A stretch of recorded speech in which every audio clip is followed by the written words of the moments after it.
Narito na ang mga trending na kwento sa mundo ng social media.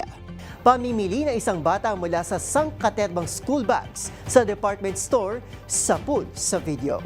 Pagwawagayway ni Jordan Clarkson ng watawat ng Pilipinas sa Knicks Championship Parade o Mani ng Papuri Online. Amerika nangungunang foreign visitors sa bansa, nalampasan ang South Korea. Pilipinas itinanghal bilang #1 retirement destination ngayong taon. LGBTQIA+ military personnel sa Ukraine lumahok sa paggunita ng Pride Month sa Kiev. At Julian Santos may fangirl moment nang ma-meet ang Hollywood star na si Chris Hemsworth.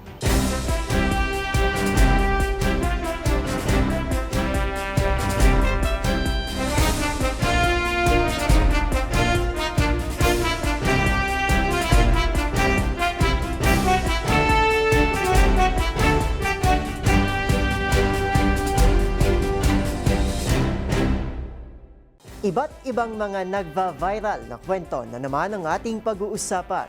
Mga trending sa social media na tiyak hindi lang nakakaaliw, kundi maring kapulutan din ng aral at minsan ay makabagbag damdamin din. Kasama ang buong person ng DZRH TV, ito ang TNVS, Trending and Viral Show. Nakahandang kumpletuhin ang buong kwento. Masaya, malungkot o isyong pambayan man yan, sagot na namin ang inyong tanghalian. Ito, si Arnold Herrera ng DZRH TV, una sa Pilipinas, una sa Pilipino.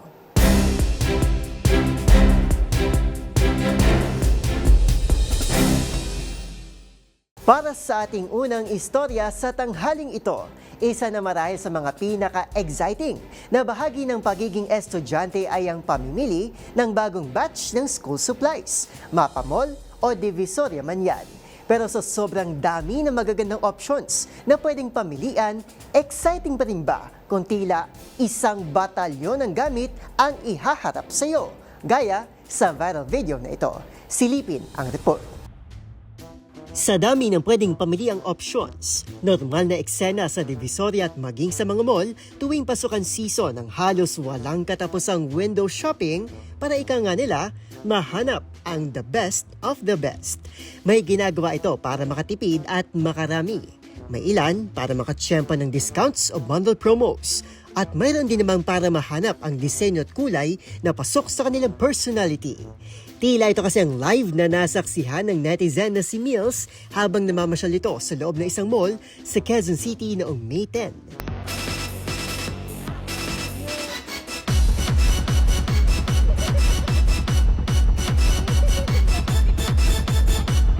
Ang bata tila namimili ng kanyang starter Pokemon sa hirap ng pagpili na gagamiting school bag sa pasukan. Sa kanyang harapan, isang hilera ng mga bag ang inilabas ng tila batalyon ng staff ng department store. Ang 8 staff, lahat nakatayo sa harap ng mga ibinebenta nilang bag, matyagang naghihintay sa final say ng chikiting sa video. Aliw naman ang netizen sa kwelang eksenang ito. Ayon kay Ron, grabe naman daw makabantay ang mga staff sa chikiting na parabang nakasalalay ang buhay nila sa desisyon nito. Biro naman ni Honey, nagbistula tuloy prinsesa ang chikiting na magiting na pinaglilingkuran ng buong department store. Maging ang content creator na si Archie Larga napakomento rin. Pero paliwanag naman ni Mac na nagpakilalang dating sales demonstrator, sobrang satisfying anya kapag brand mo ang napiling bilhin ng customer. Ang viral video pumalo na ng higit 6 na milyong views sa TikTok. Para sa DZRH TV, ito si Arnold Herrera. Una sa Pilipinas, una sa Pilipino.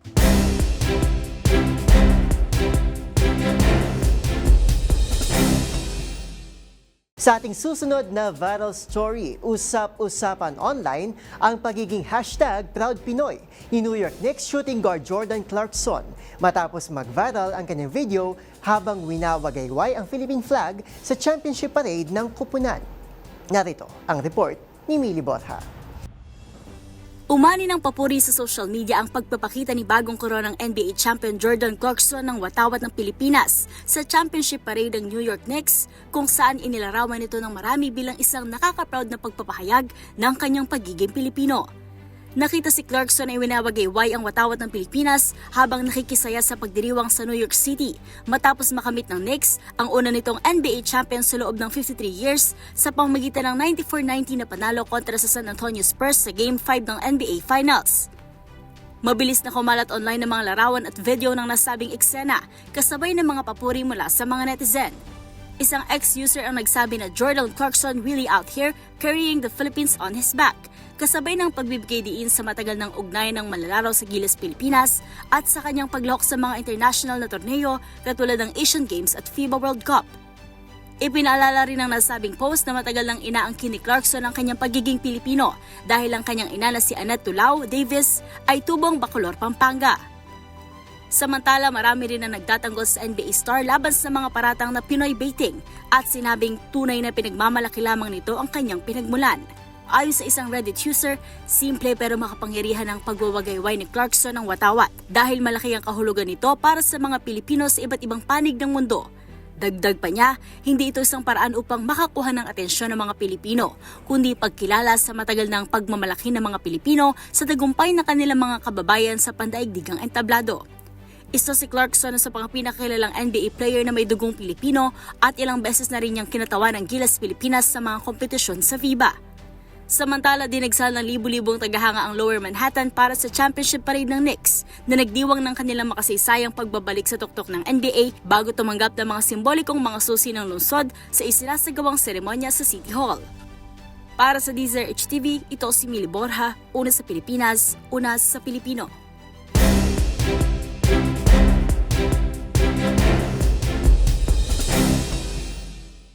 Sa iba pang trending balita, nalampasan na ng bansang Amerikang South Korea bilang nangungunang mga tourist visitor sa ating bansa. Ito ang lumalabas sa datos ng Department of Tourism kung saan kinakitaan ng pagtaas ng mga American traveler na bumibisita sa bansa habang bumaba naman ang bilang ng mga South Korean. Ang buong detalye sa report ni Dustin Bayog. Nanguna bilang top foreign visitor sa bansa ang Amerika matapos ito malagpasan ng mga biyahero mula sa South Korea. Ito ay ayon sa panibagong datos ng Department of Tourism o DOT kung saan mula Enero hanggang Mayo ngayong taon ay abot na sa 531,859 travelers mula sa Amerikang bumisita sa bansa. Mas mataas ito na 7.07% kumpara nakarang taon o halos 500,000 US travelers. Mas marami na ito mula sa dating top foreign visitor ng bansa na South Korea kung saan bumaba ito na 9.56%. Mula Enero hanggang Mayo, 501,789 South Korean travelers ang bumisita sa Pilipinas na mas mababa kumpara sa higit 550,000 noong 2025 sa kaparehong mga buwan. Kaugnay nito, nagpayag ang DOT na mas palalakasin pa ang investment sa turismo at pakikipag-partner sa US-based businesses para mapanatili ang lago nito. Samantala, nakaapekto naman umano sa pagbaba ng pagbisita ng mga South Korean ay dahil sa mahigpit na travel alert sa kanilang bansa para sa mga nagnanais bumisita sa Pilipinas dahil sa ilang isyong panseguridad. Bukod sa dalawang bansa, kabilang din ang Japan, China at Canada sa mga top visitor na bansa na nagbabakasyon o bumibisita sa Pilipinas. Para sa DZRH TV, ito si Dustin Bayog, una sa Pilipinas, una sa Pilipino.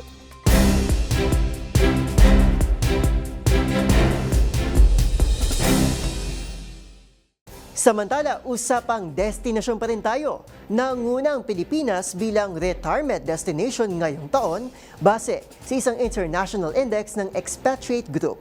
Ito na ang ikalawang taon na nakuha ng bansa ang pagkilalang ito. Patunay ng binabalik-balikang ganda ng Pilipinas. Ang buong detalye sa report na ito. Itinanghal ang Pilipinas bilang world's #1 retirement destination o pinakamagandang bansa sa pagre-retiro ngayong taon.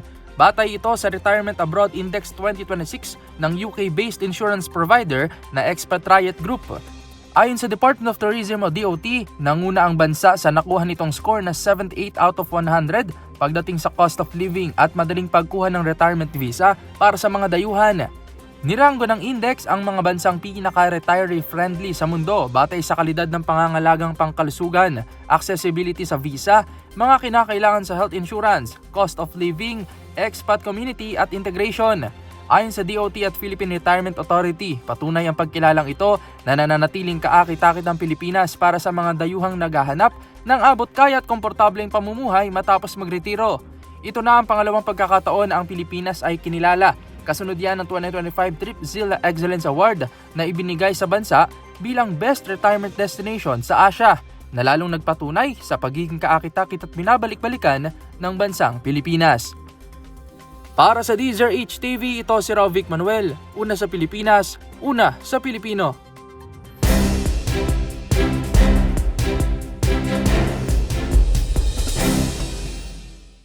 Sa iba pang istorya sa social media, alam niyo bang ang Pride Month hindi lang dito sa bansa ay pinagdiriwang? Maging sa ibang lugar nananawagan din na bigyan ng boses ang LGBTQ community. At sa bansang Ukraine, pati mga militar ay nakimarcha kung saan higit 5,000 katao ang dumalo sa Pride Walk. Narito ang report ni James Galange. Kasunod ng pagdiriwang ng Pride Month sa ibang bansa, nakilahok ang ilang military personnel ng Ukraine sa isinagawang Pride Walk sa Kiev. Ito'y para sumamang manawagan at isulong ang pantay na karapatan ng LGBTQIA+ members, gaya ng same-sex partnership at iba pa. Dinuluhan ng parada ng aabot sa 5,000 katao habang ibunawagayway ang Pride flag at bitbit ang litrato ng ilan sa mga sundalong nasawi sa digmaan laban sa Russia. Ayon sa ulat, mas malaki na 10 beses ang bilang ng lumahok ngayon kaysa noong nakaraang taon sa pag-asang makalikom rin ng pondo para sa pagpunda ng kanilang air defense. Sa isinagawang survey noong 2024 ng Kyiv International Institute of Sociology, tinatayang nasa 70% ng mga Ukrainian ang naniniwalang dapat matamasa ng mga miyembro ng LGBTQIA+ community ng pantay na karapatan tulad ng iba pang mamamayan. Samantala, ilan pa sa mga bansang nagdiriwang ng Pride Month ay ang Canada, France, Ireland, Mexico at ang Estados Unidos. Para sa DZRH TV, ito si James Galange, una sa Pilipinas, una sa Pilipino.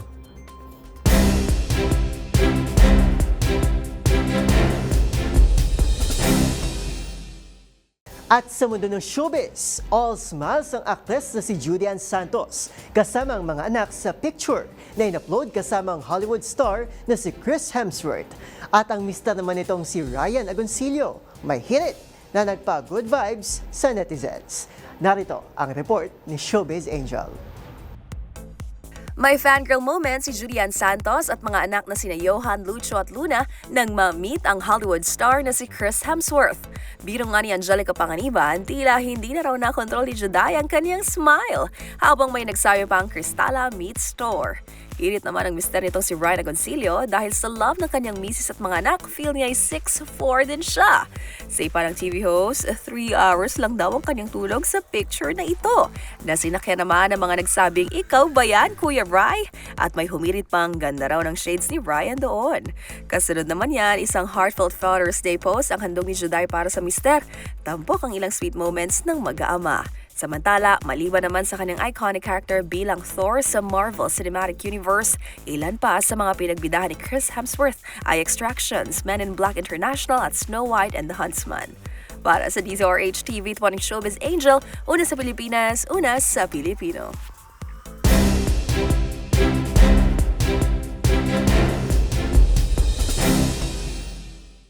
At yan na po ang mga kwentong kinagiliwan, pinusuan at gumawa ng ingay sa social media. Kung meron di kayo mga katulad na istorya ay i-share nyo na yan sa ating comment section. O di naman kaya ay itag nyo kami sa TikTok at DZRH News. Maraming salamat po sa inyong patuloy na pagtangkilik sa ating programa. Magkita-kita tayo muli bukas para muling himayin, tuklasin at buuin ang mga detalye para kapag nakita mo ang viral video na may nag-share, ikaw na mismo ang magdaragdag ng mga impormasyong nalaman mo sa TNVS, Trending and Viral Show. Muli ito, si Arnold Herrera ng DZRH TV, una sa Pilipinas, una sa Pilipino.